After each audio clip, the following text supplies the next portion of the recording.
conclude Chapter 3 by covering several learning objectives. These are miscellaneous topics and they're relatively quick. The first one is learning objective 4, and we need to explain the purpose of and how to prepare an adjusted trial balance. If you recall from our earlier modules or learning objectives in Chapter 3, we said that starting with the unadjusted trial balance, we have beginning balances or unadjusted balances. In order to prepare financial statements, the accounts must be adjusted for accruals and deferrals. So you might have prepaid rent, prepaid insurance. You have to depreciate assets toward the end of the accounting period. So adjustments have to be made in order to bring the accounts up to date and have them ready for the preparation of financial statements. In this module, we're going to look at the adjusted trial balance. So after journalizing and posting all of our adjusting entries, we have to prepare a new and an adjusted trial balance. Here, of course, like any other trial balance, we list all the accounts. We'll have them listed in terms of their debit and credit columns. And then, of course, if it balances, the financial statements could be prepared. Now, again, like any other trial balance, it does not ensure the accuracy of our accounting. It simply ensures that debits are equal to credits. An example of an adjusted trial balance for Smart Touch Learning is shown on this slide. And of course, if we recall, we note here, we see that the balance of office supplies is now correct, meaning that we started, if you remember, on November of 2014, we purchased $500 of office supplies. But then when we went out and did a physical count, we realized there was 100 left. So we used 400. And therefore, those 400 were expensed. So right now, out of the 500 that we purchased, 100 is an asset and 400 is an expense. And this is now these are now the corrected balances that we're going to bring across into our financial statements. Another example was the depreciation of our building. So we had the debit to depreciation expense and the credit to accumulated depreciation, again, which is the contra asset account on the balance sheet. We also said, just to review in our prior module, that we now have a balance in the financial statements of $18,000 minus the 3, or $17,700 as our net book value going forward. So the adjusted trial balance, if you note, will include accounts that did not appear in the original trial balance. For example, again, the supplies expense, the accumulated depreciation, and the depreciation expense were not on our original trial balance. So the financial statements will be prepared directly from the adjusted trial balance. You would not prepare statements from the unadjusted trial balance because, as you could see, the accounts are not up to date. In fact, several accounts have been omitted. In our next learning objective in Chapter 3, we want to take a look at the impact of the adjusting entries on the financial statements. When we review the adjusting entries, if you look at Exhibit 3.6, and this is a great summary of what we've been doing so far with our adjustments, we have prepaid expenses and unearned revenues. We have our accrued expenses and accrued revenues. And just to remind you, the prepaid expenses and unearned revenues, these are our deferrals.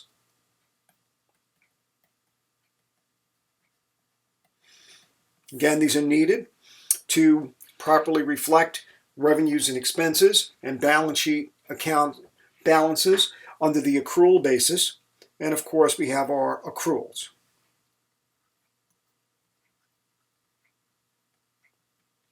And of course, all of this is tied to the time period assumption.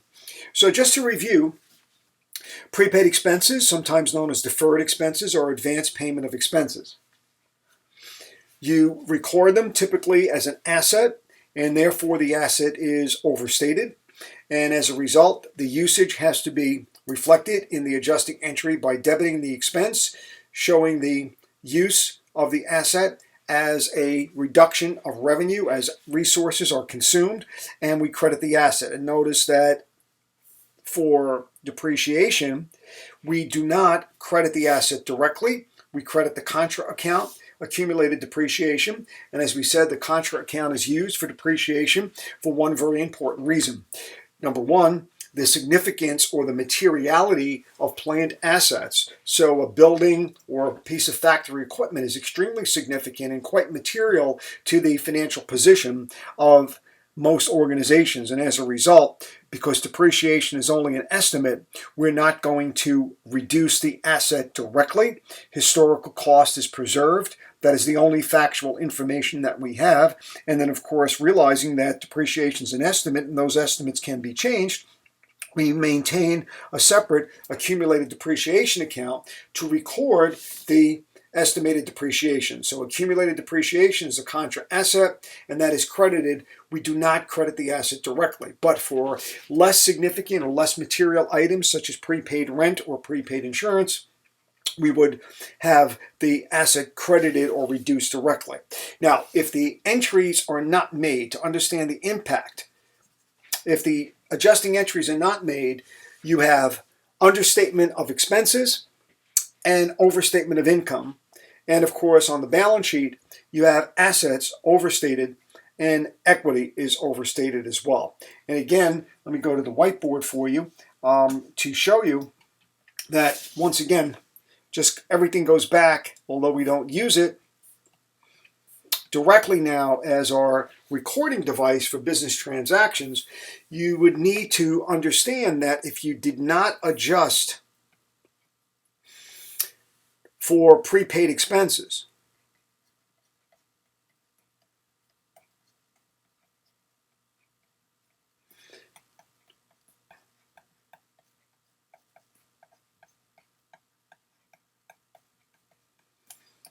if they're not adjusted for use in operations, then assets are overstated and income is overstated,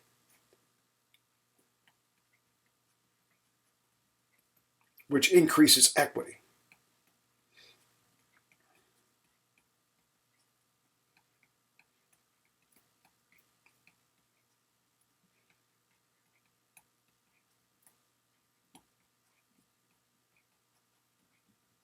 And income is overstated due to the understatement of expenses.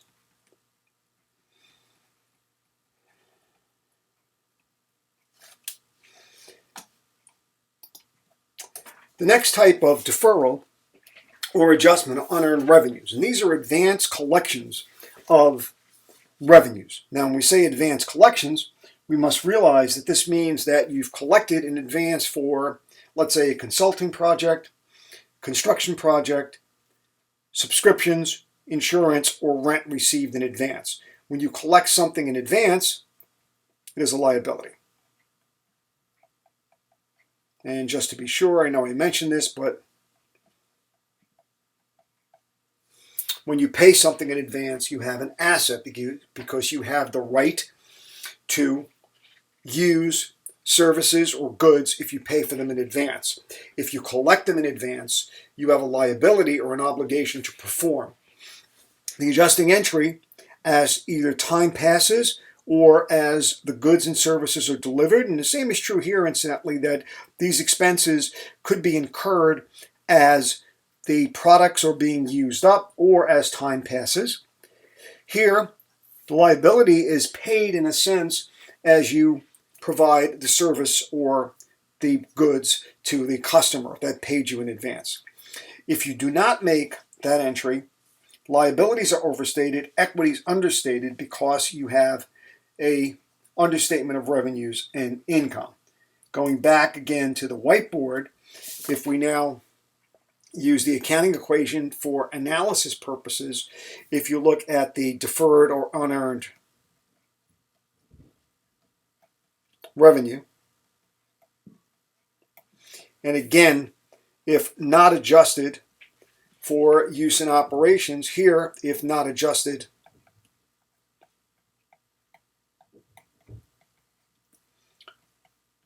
for providing goods and services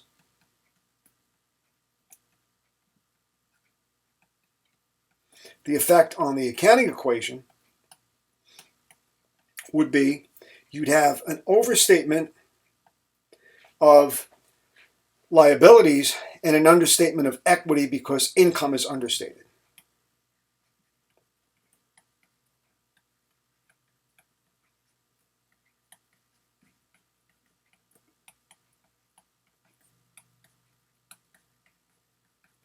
And that's due to the understatement of revenue.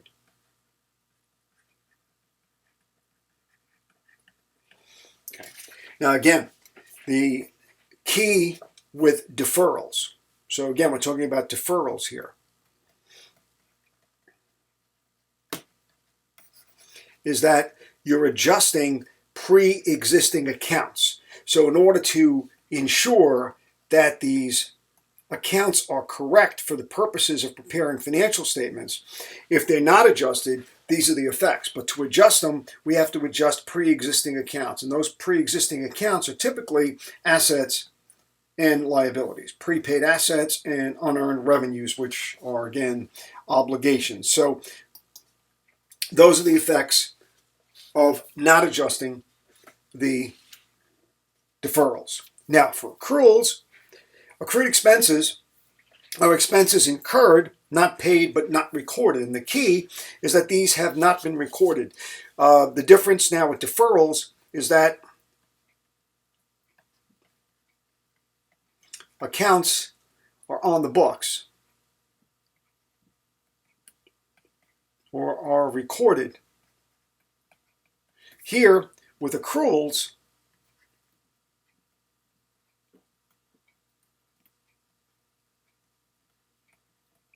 no accounts are recorded, so you don't have to adjust it.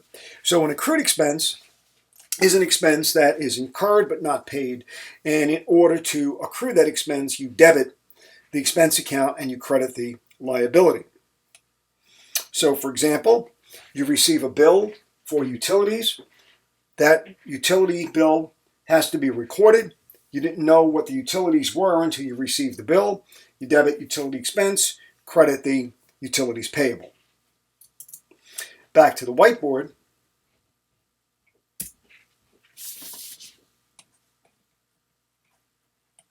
So for accrued expenses, if the adjustment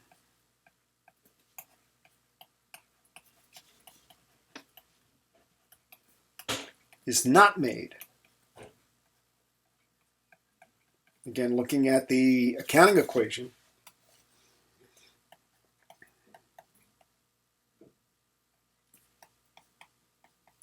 and again, if we just go back, it will tell you that expenses are understated, and of course income's overstated if you don't have enough expenses.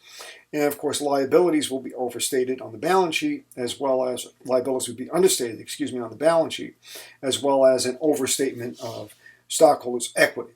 So going back to the whiteboard, you would see that if you did not make this adjustment,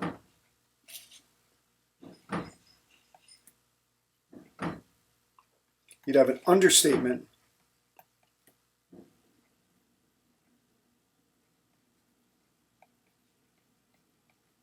understated liabilities,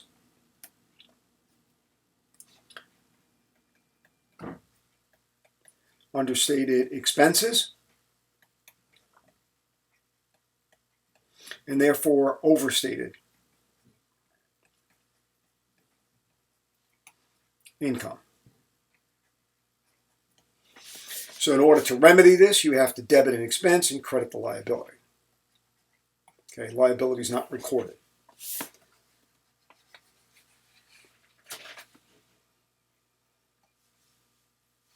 Okay. And finally, accrued revenues. These are revenues earned, uncollected, and unrecorded at the end of the accounting period. So in order to make the correct adjustment, we have to debit an asset account, usually a receivable,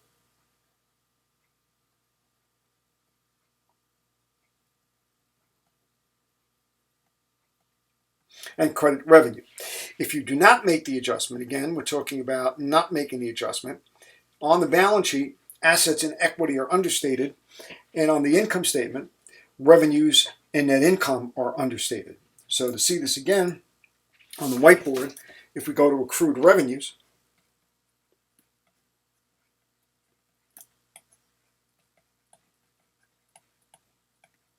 again, if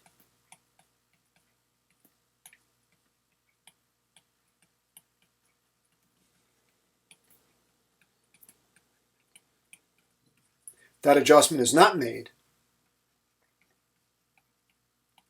using the equation again to analyze the effect, if you did not make the adjustment, you'd have understated assets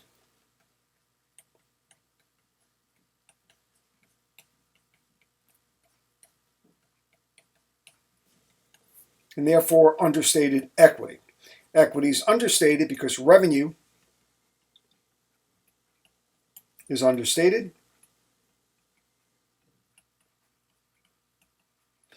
and therefore income is understated.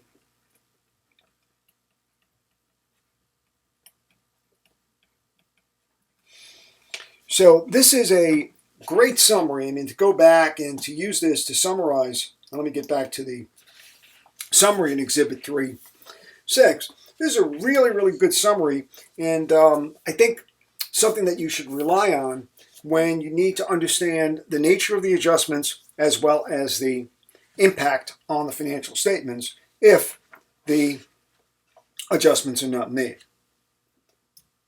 Now, although we'll see this a little bit more in Chapter 4, it's sometimes very useful to prepare a worksheet before the adjusting entries are made and the adjusted trial balance is prepared and the financial statements are prepared. So the worksheet is really a tool that enables you to understand the effect of, as we just saw in Learning Objective 5, Learning Objective 6, just to introduce this, and we'll pick this up in great detail in Chapter 4.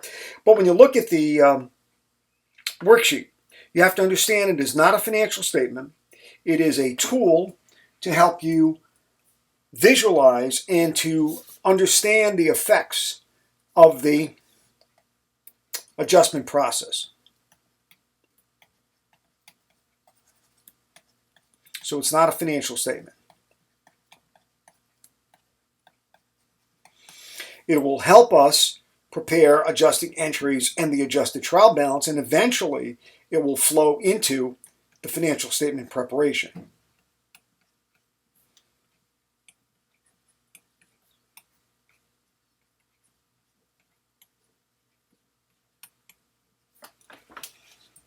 So here's what a worksheet would look like. I mean, the worksheet would start with unadjusted trial balance, the unadjusted trial balance. So make sure you understand that that is unadjusted. Okay, unadjusted. And again, just using a couple of different examples here. This is not Smart Touch, but first, the information is entered on the unadjusted trial balance, which is the first two columns of the worksheet. Next, we would put the adjustments through. So if you had to accrue some revenues, for example, that were not collected, you'll have an increase in accounts receivable, for instance. If you used up some office supplies, you would have to debit supplies expense, as you see here, for 80, and you would have to credit the office supplies. What will happen next is you would then be able to simply move these numbers into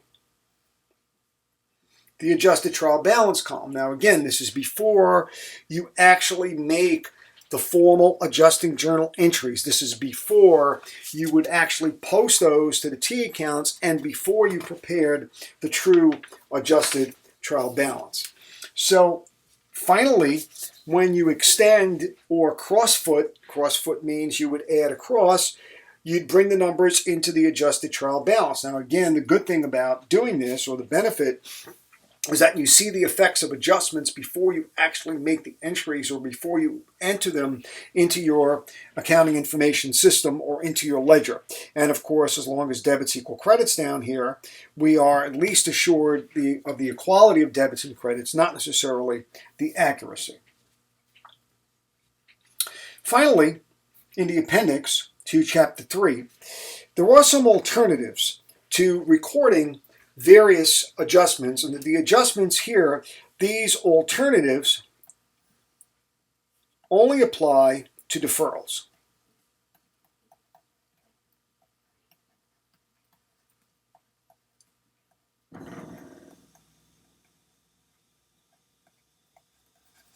This is only for deferrals. So we're only going to look at, this would not apply to accruals, because we're thinking about different ways to adjust the deferred expenses and deferred revenues, different ways to adjust the prepaid expenses and unearned revenues. And the reason why we have to think of different ways, or a different way to adjust it, is because of the way it was recorded originally. So all of this will be based on the original way of recording the transaction. So let's take a look at Smart Touch, and this could be the same for insurance, prepaid, or any prepaid expense. An alternative could be, rather than recording the prepayment as an asset, you expense it. Now, why would you do that? Well, there's a fixed computer system. It's also convenient to do this. What if you have monthly rental, and you would probably set up your computer system to expense it immediately? Now, in this case, let's just say for some reason you happen to prepay. It's an unusual transaction. It's not the norm. If it was the norm, you'd have your computer system set up. When you wrote this check to the landlord, it would automatically debit the prepaid expense. But notice here, you are debiting the rent expense directly. So you prepaid, if you recall, Smart Touch in our example prepaid 3 months rent in advance. So the way this would map out, it would look something like this. Month of December, January, and February. And again, we're going to assume this is, let's make that 2014, and this is 2015. And our cutoff, from using the time period assumption, is the end of 2014. If we prepaid $3,000 on December 1st,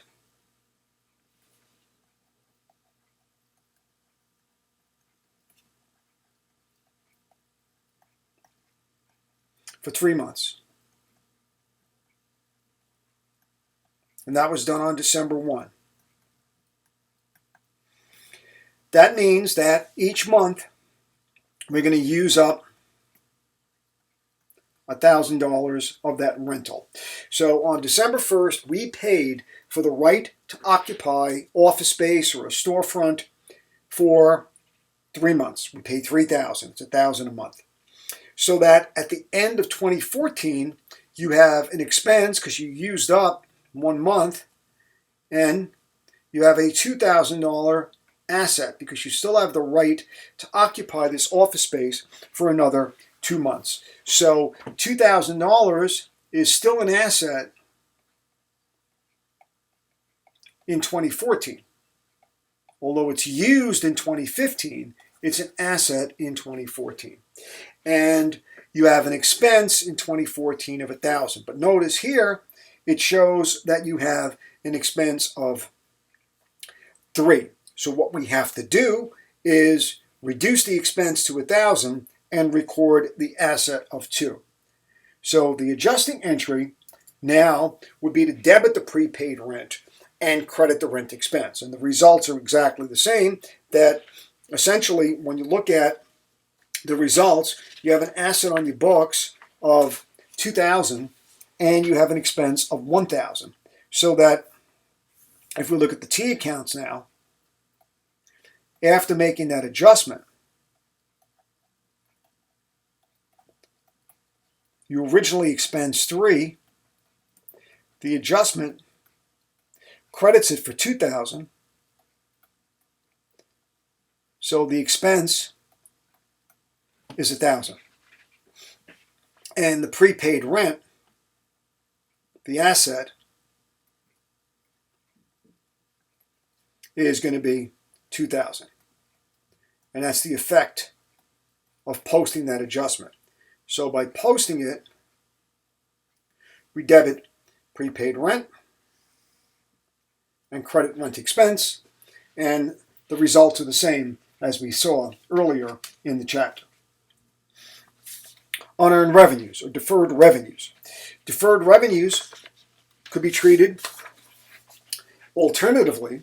Normally when you collect in advance, and in fact, I believe in this case, if you recall, we collected $600 of cash from a client to provide services, and we assume that we earned $200 in the month of December. Now, this would be set up under the traditional approach by debiting cash and crediting the unearned service revenue. However, this could have been an unusual contract. If normally in your computer system, when collections are made from clients, you debit cash and credit revenue. So that if the computer system is normally set up this way, then these would be exceptions, and as a result, you would not change the computer system, you would not do a manual adjustment, you would wait till the end of the year. So in this case, the presumption is that we collected $600 in advance is $600. That's your advance collection. In December of 2014, we earned $200, and that means that unearned is $400. And that's going to be hopefully earned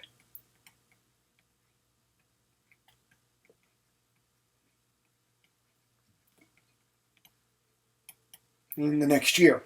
Now, of course, right now your revenues are too high because you only earned $200 in 2014. So your revenues are too high, and $400 is a liability. So again, going back to the exhibit we looked at earlier, by not recording this properly, you'd wind up with an overstatement of revenue and an understatement of liabilities. So in order to make the adjustment, we would have to debit service revenue and credit the unearned revenue. And again, it's the same result that we had before. So again, with the T accounts, if we wanted to show you the result, you got service revenue,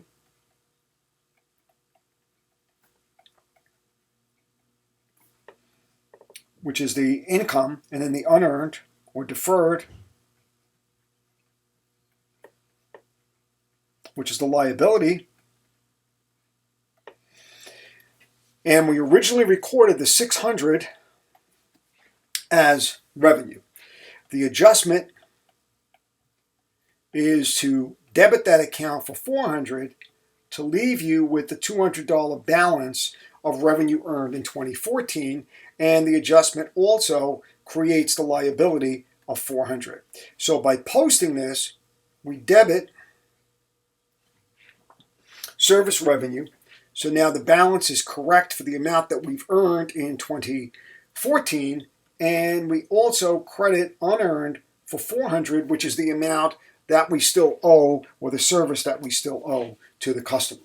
So in summary, if we look at Appendix 3, or 3A for this chapter, again, just to review, if you take prepayments, prepaid assets, and prepaid or advanced collections, if you have payments in advance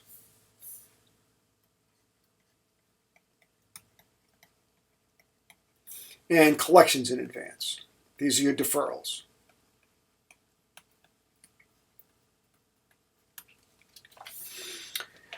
the option to record it as an expense. So let's say that you debit insurance expense and credit cash for the 1-year policy. Obviously, it's $100 per month. Let's say you used up 1 month. That means that 11 months still remain. 11 months are unexpired. And we have an asset. So the adjusting entry would debit the prepaid insurance and credit the insurance expense. And down in the T accounts, the adjustment puts the asset on the books and, of course, reduces the expense so that the expense is correct. Obviously here, if you did not make the entry, assets are understated and your expenses are understated as well. So assets are understated. Assets are understated without the adjustment, and expenses are overstated without the adjustment. If you collect in advance, again, you could record it as revenue. And again, if this is for 12 months, so if you divide that, you got $500 per month. And let's say you did that on December 1st, so that at the end of the year, you have 11 months remaining. So that if you collected rent in advance, debit cash, credit rental revenue, that means you have agreed to provide occupancy for an entire year. If someone only occupies the office space for 1 month, that means you have a liability for 11 months. Without making this entry, you've overstated revenue in this case, and you've understated your liability. So to make the adjustment, you have to debit revenue. There's your adjustment. Debit revenue and credit the liability. So at this point, your obligation at the end of the year is for another 11 months, and you have revenue for 1 month that has been earned. So when you look at the chapter, we're going to conclude that we'll have various ways to record adjustments. It depends on how it's recorded initially. And remember, that only affects, the key is that it only affects deferrals. It has no impact on accruals because accruals are not going to be recorded, and therefore there's no pre-recording, there is no accounts existing related to that specific transaction. And finally, to set you up for the next chapter, in the next chapter, in chapter 4, we're going to complete the accounting cycle.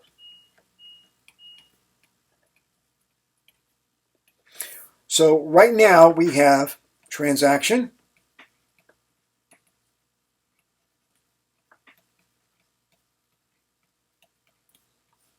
book of original entry. So we journalize. Then we post it to the general ledger.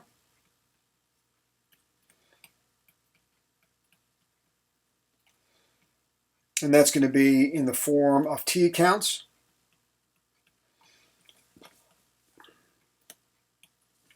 We do a trial balance.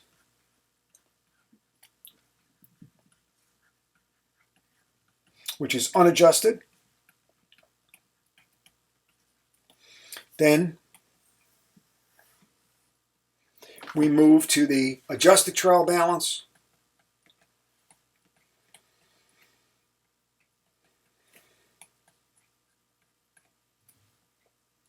And of course, that would be after, so let me make sure I get that other step in there.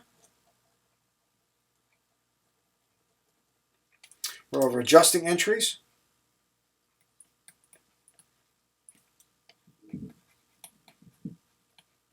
So we're going to journalize and post the adjusting entries. Then we have the adjusted trial balance.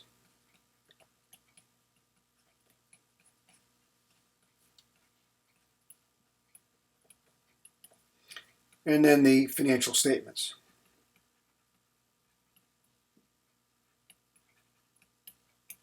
When we get to Chapter 4, we're going to be adding a couple of other steps. Realize, of course, that the intermediary step here could be to use a worksheet. And we're going to see in Chapter 4, we're going to add a post-closing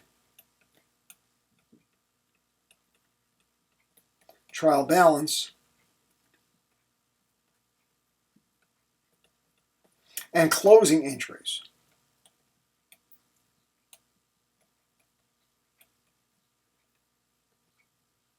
For the temporary income statement accounts and for our dividends. All right, so we'll pick that up in Chapter 4.